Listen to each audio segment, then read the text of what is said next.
ഇപ്പം കോൺഗ്രസ്സിലിരുന്ന സമയത്തെ ആ ഒരു വർക്ക് പാറ്റേൺ അല്ലെങ്കിൽ ആ ഒരാളാണോ ഇപ്പോൾ ശരിക്കും സരിൻ? എന്തെങ്കിലും പ്രധാനപ്പെട്ട മാറ്റം സംഭവിച്ചതായിട്ട് തോന്നിയിട്ടുണ്ടോ?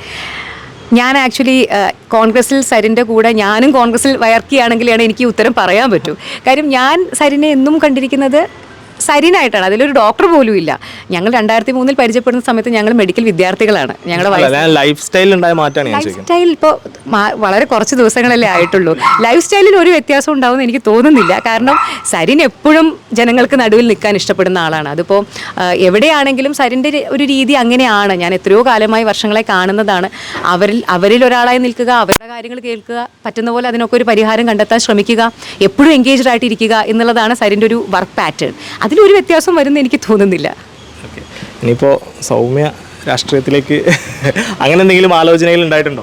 അയ്യോ, ഞാൻ എൻ്റെ ജീവിതത്തിൽ ഞാൻ ഒന്നും പ്ലാൻഡ് ആയിട്ട് പോകുന്ന ഒരാളല്ല. അതായത് നാളെ ഞാൻ ഇന്നത് ചെയ്ത് ഭയങ്കരമായ പ്ലാനിങ്ങോട് പോകുന്ന ആളല്ല. എന്നാൽ നമുക്ക് ആത്മവിശ്വാസമുള്ള കാര്യങ്ങൾ, അതായത് എനിക്കിത് ചെയ്യാൻ സാധിക്കുമെന്ന് എനിക്ക് തോന്നുന്ന ഒരു കാര്യങ്ങളും അങ്ങനെ ഒരു അവസരം കിട്ടിയാൽ ഞാൻ അത് വേണ്ടാന്നും വെക്കാറില്ല. കാര്യം എനിക്ക് എക്സ്പ്ലോർ ചെയ്യാൻ ഭയങ്കര ഇഷ്ടമാണ്. കാര്യം എന്ത് പുതിയ കാര്യങ്ങളാണെങ്കിലും അതൊന്ന് ട്രൈ ചെയ്ത് നോക്കാൻ. അതിനാകെ വേണ്ടത് നമ്മളതിനുള്ള ആളുണ്ട് എന്നുള്ളൊരു ആത്മവിശ്വാസമാണ്.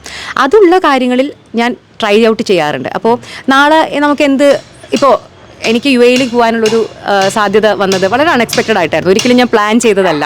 കേരളത്തിന് പുറത്ത് ഞാൻ എവിടെയെങ്കിലും പോയി വർക്ക് ചെയ്യും, അതും ഇന്ത്യക്ക് പുറത്ത്. അങ്ങനൊരു സാധ്യത വന്നു. അപ്പോൾ എനിക്കതൊന്ന് ട്രൈ ഔട്ട് ചെയ്യണം തോന്നി, എക്സ്പ്ലോർ ചെയ്യണം തോന്നി. ഞാൻ അങ്ങ് തീരുമാനം എടുത്തു. അങ്ങനെ ജീവിതത്തിൽ ഞാൻ പല തീരുമാനങ്ങളും എടുത്തിട്ടുണ്ട്.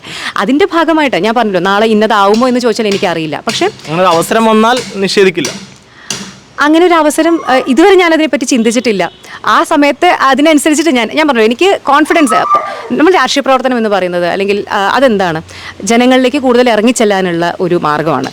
അങ്ങനെയാണ് ഞാൻ പോസിറ്റീവായിട്ട് അതിനെ കാണുന്നത്. അവർക്ക് വേണ്ടി കൂടുതൽ കാര്യങ്ങൾ ചെയ്യാനുള്ള നമ്മുടെ പരിമിതികൾ കുറച്ചുകൂടി വൈഡറായിട്ട് നമുക്ക് ചെയ്യാൻ പറ്റുന്ന ഒരു മേഖലയാണ് രാഷ്ട്രീയം. അപ്പോൾ അതിനെ ഒരിക്കലും നമ്മൾ നെഗറ്റീവായി കാണേണ്ട ഒരു ആവശ്യമോ അല്ലെങ്കിൽ മോശമാണെന്ന് വിചാരിക്കേണ്ട ആവശ്യമൊന്നുമില്ല. നമുക്ക് ആളുകളിലേക്ക് കൂടുതൽ ഇറങ്ങിച്ചെല്ലാനുള്ള കോൺഫിഡൻസ് ഉണ്ടെങ്കിൽ, അവർക്ക് കൂടുതൽ കാര്യങ്ങൾ ചെയ്തു കൊടുക്കാനുള്ള മനസ്സുണ്ടെങ്കിൽ ഇറങ്ങിച്ചെല്ലാൻ പറ്റുന്ന ഒരു മേഖല തന്നെയാണ് രാഷ്ട്രീയം. തീർച്ചയായിട്ടും. അപ്പോൾ ഈ ഒരു അവസാന ടൈം, ഒരു ലാസ്റ്റ് എൻഡിങ് എന്നുള്ള രീതിയിൽ ചോദിക്കുകയാണ്, അവസാന പ്രതീക്ഷകൾ എന്തുകൊണ്ട് ആളുകൾ സരിന് വോട്ട് ചെയ്യണം? കാരണം എനിക്ക് പേഴ്സണലി തോന്നുന്നൊരു കാര്യം, ഒരുപക്ഷെ കോൺഗ്രസ്സിൽ ആണ് സരിൻ ഇപ്പോഴും ഉണ്ടായിരുന്നെങ്കിൽ ഒരുപക്ഷെ ഇത്രയൊരു എക്സ്പോഷറിലേക്ക് വരില്ലായിരുന്നു ഈ ഒരു സമയത്തിനുള്ളിൽ. ഇപ്പോൾ കുറച്ചുകൂടെയും എക്സ്പോഷർ കിട്ടിയിട്ടുണ്ട്. അപ്പോൾ എന്തുകൊണ്ട് ആളുകൾ സരിന് വോട്ട് ചെയ്യണം എന്നാണ് സൗമ്യ പറയുന്നത്? ഞാൻ എപ്പോഴും പറയുന്നതാണ്, സരിൻ്റെ ഭാര്യ എന്നുള്ള രീതിയിൽ അതിന് ഒരു മറുപടി ഞാൻ പറയില്ല. കാരണം അത് വ്യക്തിപരമായിട്ടുള്ള മറുപടിയാണ്. പക്ഷേ സരിനെ കുറച്ചു കാലമായിട്ട് 10-20 വർഷമായിട്ട് അറിയുന്ന ഒരാൾ എന്നുള്ള രീതിയിൽ, സരിനെ അറിയുന്ന എല്ലാവർക്കും അറിയാം, നിസ്വാർത്ഥമായിട്ട് രാഷ്ട്രീയ പ്രവർത്തനം ചെയ്യണമെന്ന് ആഗ്രഹിക്കുന്ന ഒരാളാണ് സരിൻ. അതായത് അവനവന് വേണ്ടി ഇത്ര കാലമായിട്ടും ഒന്നും ഉണ്ടാക്കിയിട്ടില്ല. ഇനിയും അത് അങ്ങനെ തന്നെ ആയിരിക്കും എന്നുള്ള പൂർണ്ണ വിശ്വാസം എനിക്കുണ്ട്. ആളുകളുമായിട്ട് സത്യത്തിൽ കുടുംബത്തിലിരിക്കുന്നതിനേക്കാൾ 10 പേരെ നടുക്കിയിരിക്കുന്നതാണ് സരിനിഷ്ടം. അപ്പോൾ അങ്ങനെയുള്ള ആളുകൾ കൂടുതൽ ജനപ്രതിനിധികളായിട്ടും അല്ലെങ്കിൽ രാഷ്ട്രീയത്തിലേക്ക് വരിക, ജനങ്ങൾക്ക് അത് ഉപകാരപ്പെടുമെന്നുള്ളതിന് എനിക്ക് സംശയമില്ല. കാര്യം ഏതൊരു നാടിനായാലും അത് ആ ജനപ്രതിനിധി ആവാനൊരു സരിന് അവസരം കൊടുക്കുകയാണെങ്കിൽ ആ നാട്ടിലേക്ക് ചെയ്യാൻ പറ്റുന്നതിൻ്റെ മാക്സിമം, തൻ്റെ കഴിവിൻ്റെ മാക്സിമം സരിൻ ചെയ്തിരിക്കും.